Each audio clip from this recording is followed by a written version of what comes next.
I know that creating content is one of the biggest headaches for entrepreneurs. If you want to learn how to take the headache out of creating content, from how to plan, how to schedule, how to create content strategy so that it feels much less stressful and actually gets results, if so, then stick around because we're covering it all.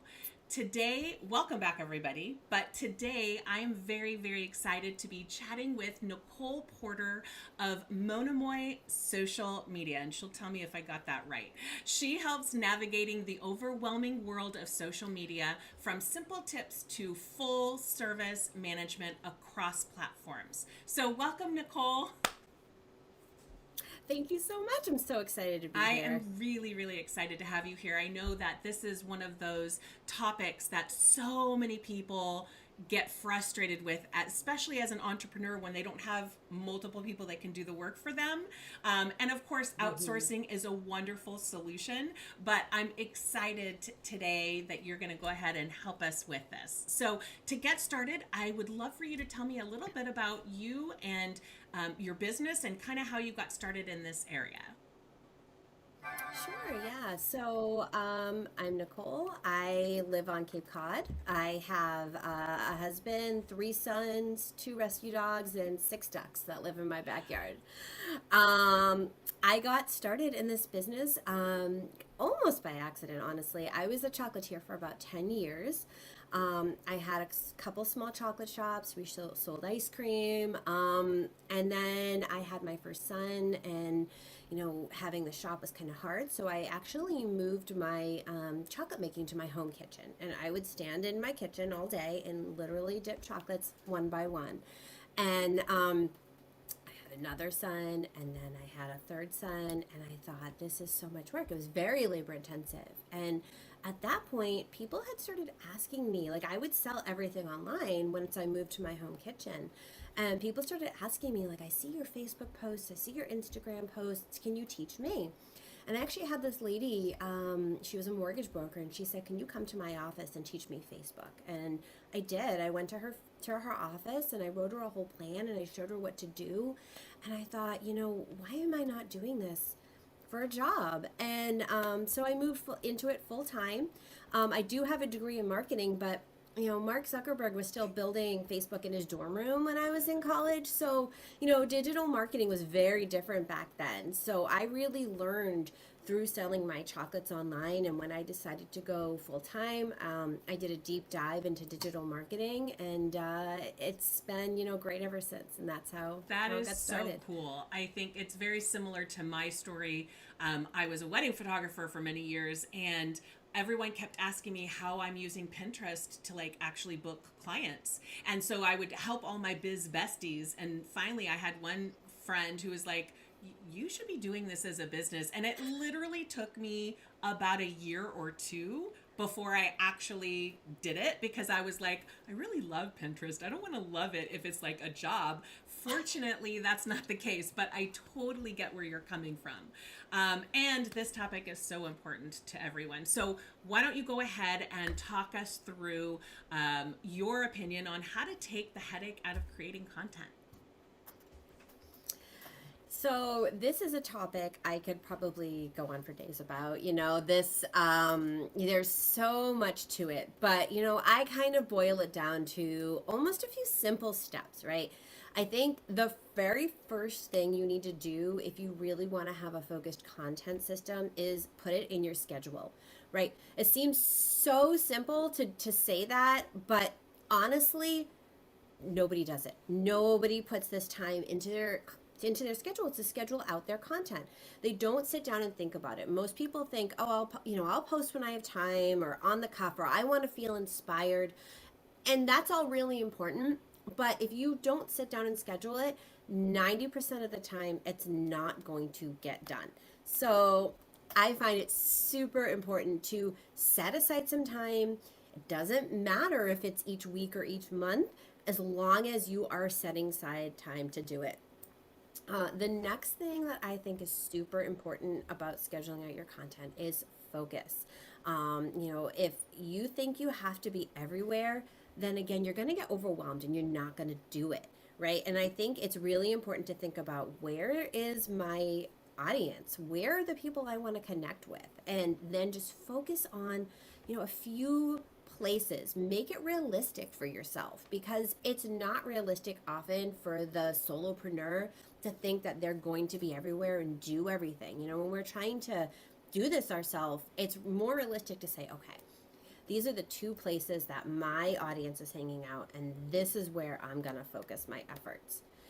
The next thing is to batch, right? So when you're sitting down in that scheduled that scheduled time that you put in your schedule that's non-negotiable, you need to batch it out, right? So you can schedule out the next week, you can schedule out the next month, and then if you're feeling inspired, great, add in more content.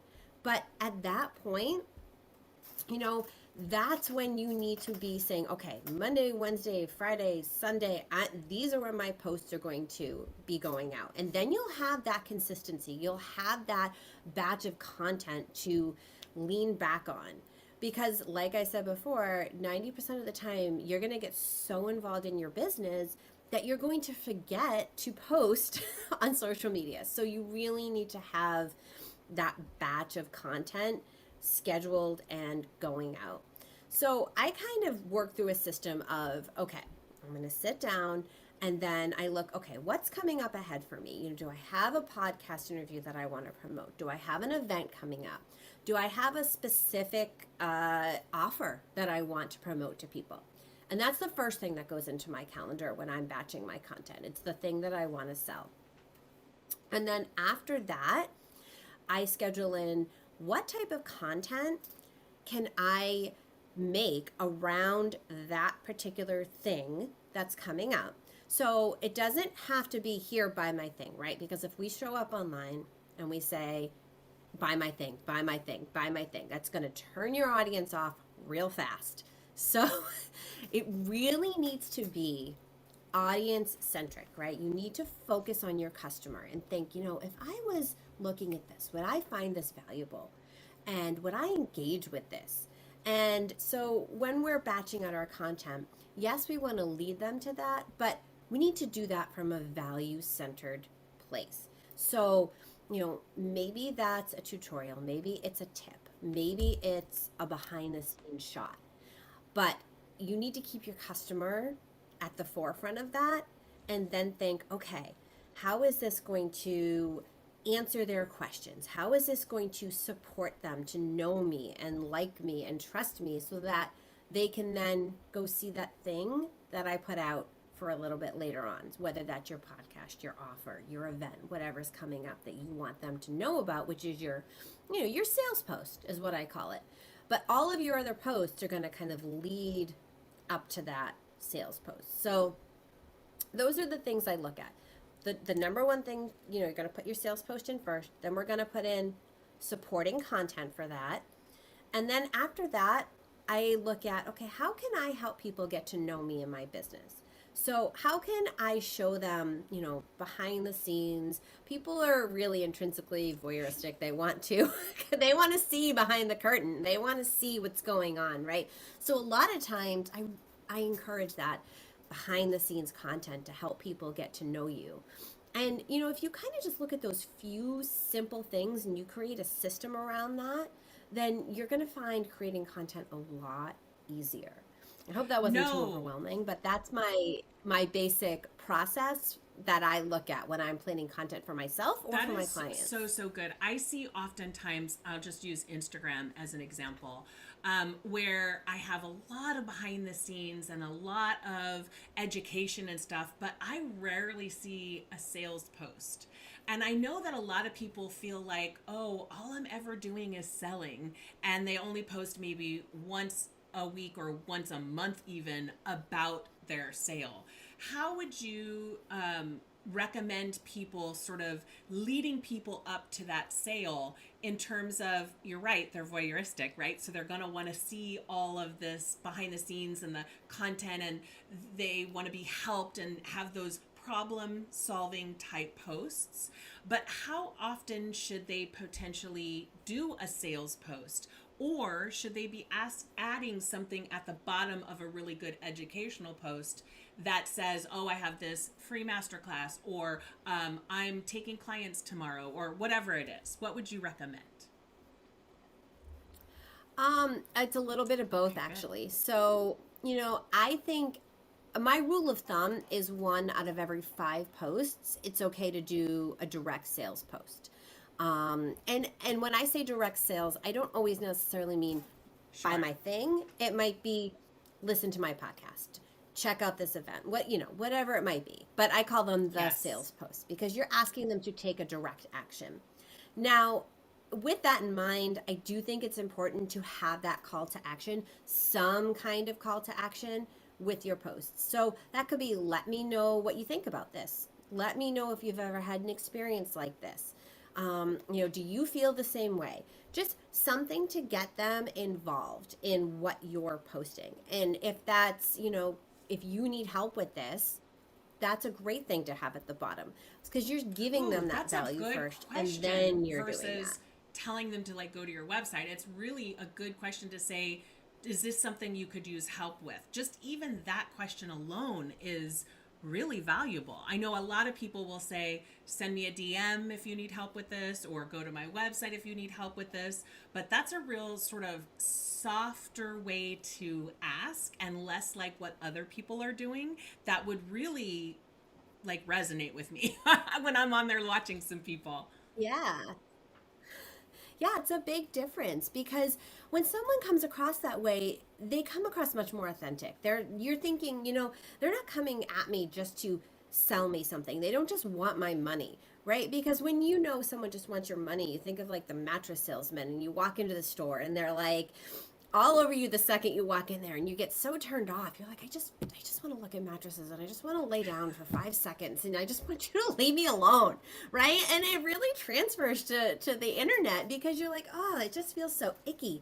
But when you come from that place of, I want to understand you and I want to help you. And this is how I've seen it work for other people. Do you find this challenging? And people are like, oh, yeah, I do find that challenging. Like, this person knows what they're talking about. They're not the icky mattress salesman. They really have something of value for me. So I think, when you kind of think about it that way and you, like what I was talking about before, and you come from it at that like customer Mm. centric place, it makes a big difference. It's much softer, like you said. It's not in your face and Yeah, abrasive. for sure.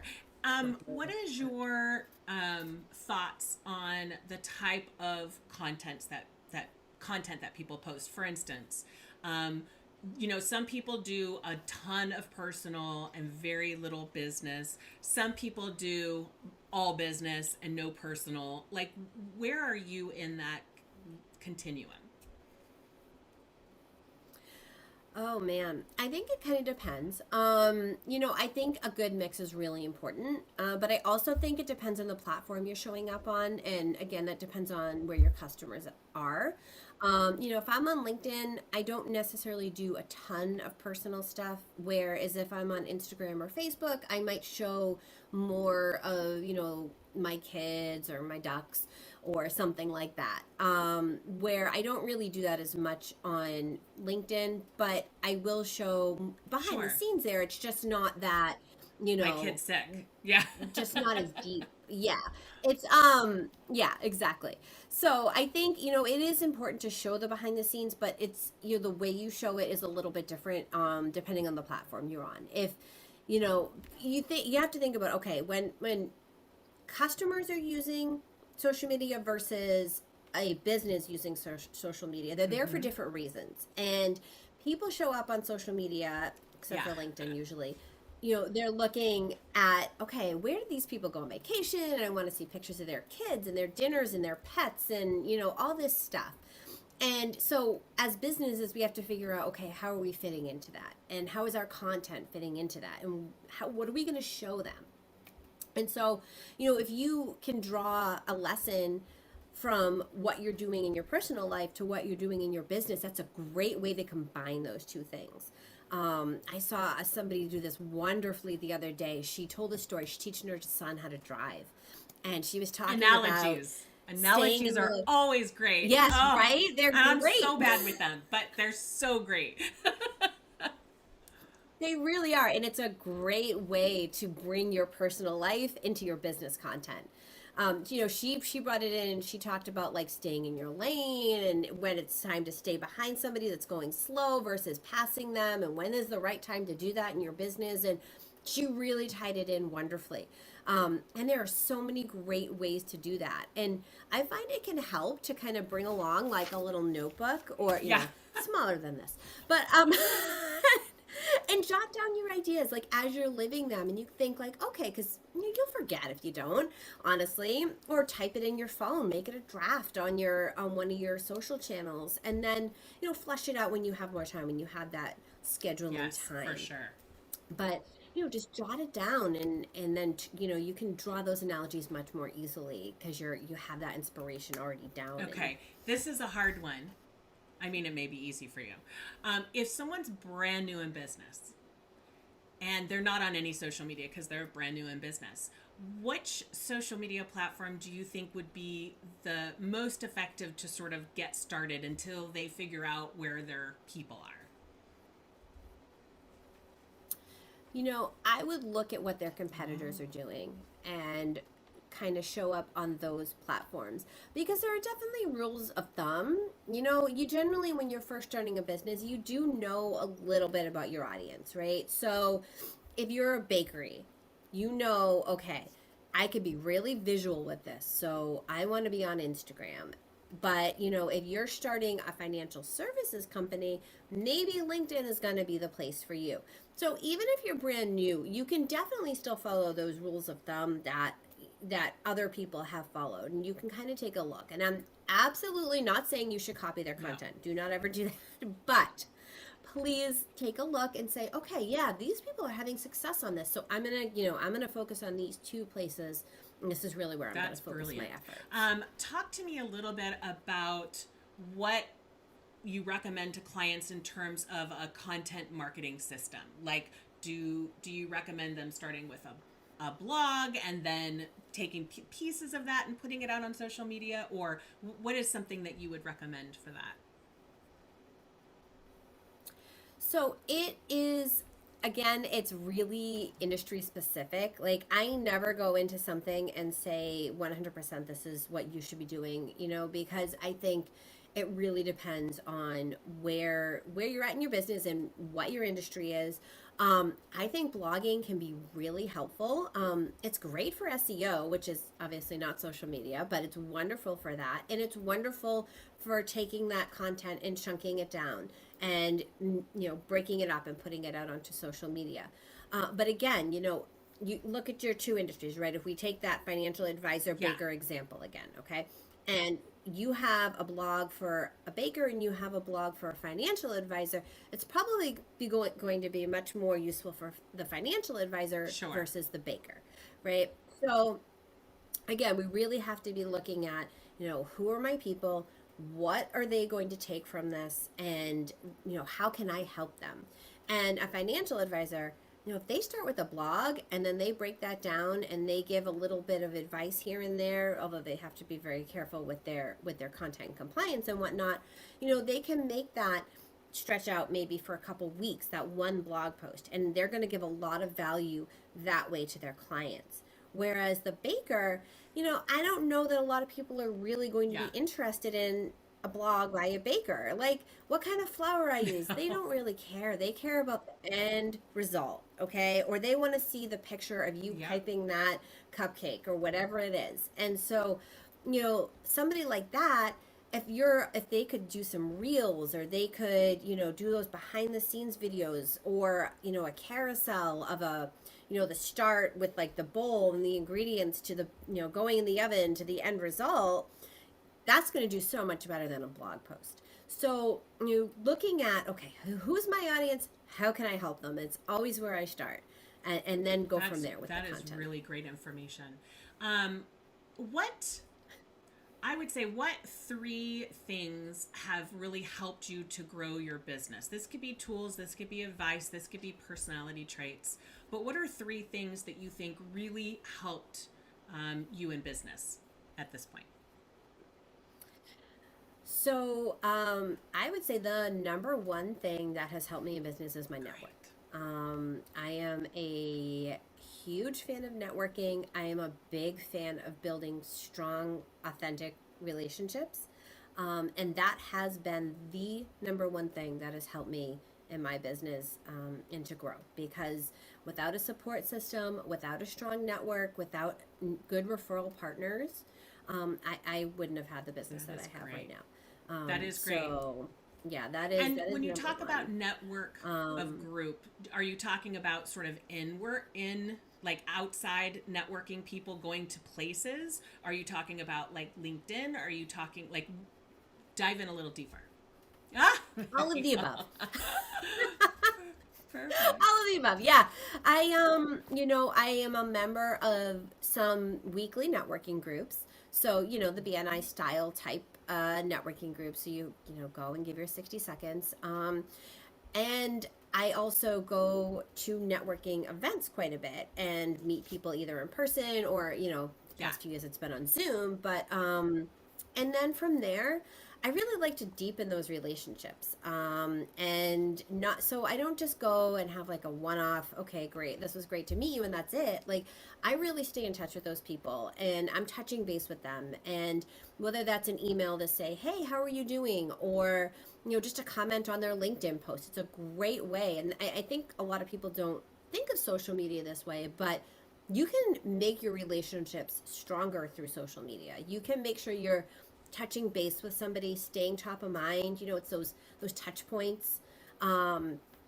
And I think it's really important to build those relationships. And that's how I met my business besties. Like, I have two girls that we support each other. We're at the same stages of business. We do a lot of webinars and whatnot together. And we all met through networking and we built that relationship. And, we really have each other's backs now. If we need advice, if we need a referral, if we need anything, we're there. A little for venting. And then people, they could push you back up instead of being where you are. I totally agree with that. And the other couple things that you think? I would say the other two are probably my team. So I have a small team that works with me, and I could not run my business without them. And so I think putting people that you trust in the right roles in your company is super important. If somebody's great at writing, make sure they're doing your emails. If they're good at graphics, then they're over there. And then I think the number one tool for me, I love to use Asana. It's a project management system. I can use it for free, which is always awesome. And in my type of business, I have a lot of repetitive tasks, and I was using my paper and writing everything down, and it was just monotonous and annoying. So, it's great. Like, it keeps me on track. Anything that I have to do, I make sure I put it in there, and I know it's going to get done. So, I think those three things are probably like top of the list. Network, good team, and that's perfect. Asana, that is perfect. Number 3 there.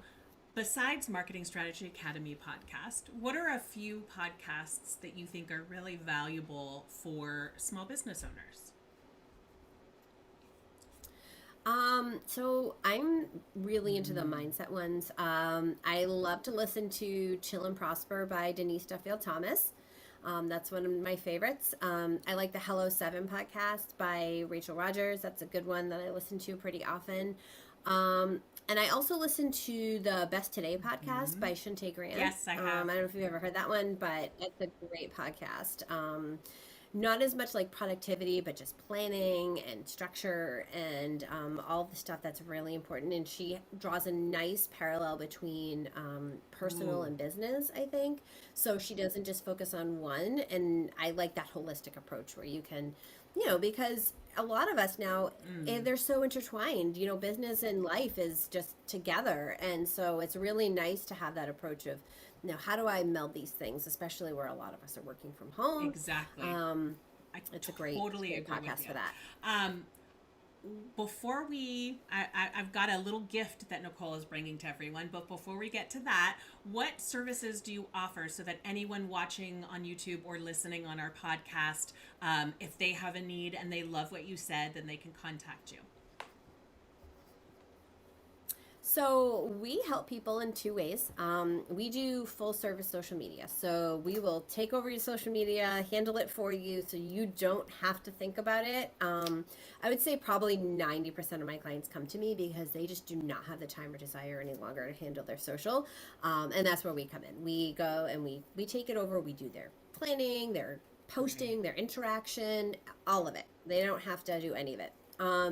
The other thing that we offer is a membership program. And that's for people that need support, but they're not necessarily ready to have somebody come on and take it over for them, but they need support. And what we do there is we actually give them captions and graphics every month. So it'll be post this caption with this graphic on this day, and we really plan it out for them. And then we also do some group coaching with that as well. So we'll do an hour and a half of group coaching so they can come and get their questions answered and everything. So it's a lot of support in a group setting at a more reasonable price than having somebody come on and do it. Amazing.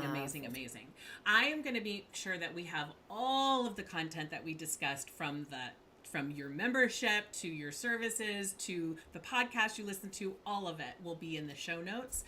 So everyone furiously scribbling right now, don't worry about it. I'll have it all on there for you. And I'm really excited because Nicole has thoughtfully brought us a gift today. It's 10 posts that you can use on repeat. So tell us a little bit about this actionable gift that you're giving everyone today. So I find where a lot of people get stuck is they tell me, I just don't know what to post. I don't know what to put out there.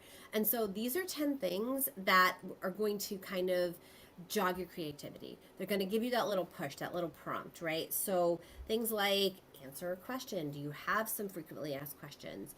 Is there a series that you could do? Could you highlight an employee once a week? All kinds of things like that. So there's 10 on there. You could do, one a day for the next 10 days. You could break them up and do them over, a month's time. So just things to kind of really help you get your creative juices running and, help you with your content. It's kind of like, I feel like it's kind of like muscles. When you're using those muscles, you sort of get better at it, and it tends to take less time. So this is a really valuable gift, you guys. You have to go to the show notes and check it out and sign up for it, because the fact that she's giving 10 things that you can rinse and repeat in a slightly different way means that you could have a couple months worth of social media content. And after doing that, you will feel more able or creative to come up with some of your own. So, wow, thank you so much for your valuable advice and your time today, because I know you're a busy gal. What is the best way for people to get in contact with you in case that they are interested in taking the conversation further, whether with, full social media, outsourcing, or with your membership?